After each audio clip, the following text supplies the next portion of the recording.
పిల్ల నీ చెయ్యి పట్టాలని నల్లని సీకట్లో ఒకదాన్నే కూసున్న దిక్కులేని పచ్చినయ్యి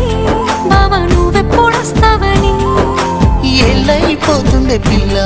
ఎన్నెలొచ్చింది మన బతుకులా ఏలైపోతుండే పిల్ల ఏలు వట్టంగా వస్తున్నాయా ఇన్నాళ్ళ ఎడబాటు ఎడవాసిపోతుందిలే ఈ సీనయ్య గుండున్నదే సినదారా నీ కోసము ఈ దూరాన్ని చెరుపుతూ తీరాల కగిలింది అందాల ఈ మానము